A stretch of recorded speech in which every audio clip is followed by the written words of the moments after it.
Uncle, এলাকার এক মানুষ শুধু বিয়ে শাদী করলো, তুমি করবো না? বয়স তো মেলা হয়ে গেল গা। বিয়ে শাদী করলে তো আজকে রাইতেই করা হারি, কিন্তু বিয়ে যে আমি কি এর লেগা করি না, সেটা আমি ছাড়া, মালিক ছাড়া আর কেউ জানে না। কারণ একটা মেয়ে তার সমস্ত রক্তের বন্ধন ছিন্ন করে আমার কাছে আসবো, মানে তাকে কোনো কিছু মানে কিনে দেওয়ার সক্ষমতা এখন আমার হয়ে ওঠেনি।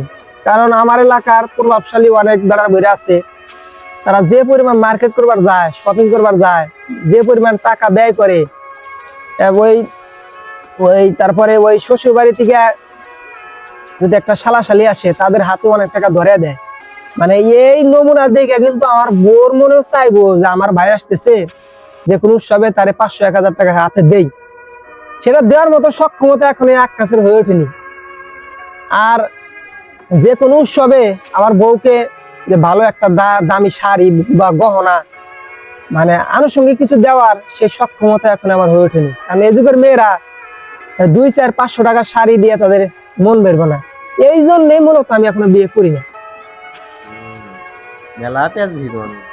খালি পেঁয়াজ না রে দাদা, আমি বাস্তবতা মাইনা চলি। বাস্তবতা মাইনা যদি তুমি চলা আরো, তাহলে জীবনে সফল হবা। আর এই যুগে মনে করো যে বাদাম আর ঝালমুড়ি খাইয়া সম্পর্ক টিকানো খুব কষ্ট। ওটা ব্রিটিশ আমলে হইতো, এই ডিজিটাল আমলে বা আধুনিক আমলে এটা হইতো না। তাও আর কয় বছর পর বিয়ে করবা? ইনশাল্লাহ সবকিছু ঠিকঠাক থাকলে 2030 সালের পরে এলাকার ব্যাপক মানুষ দাওয়াত দিয়া বিয়েটা করবো।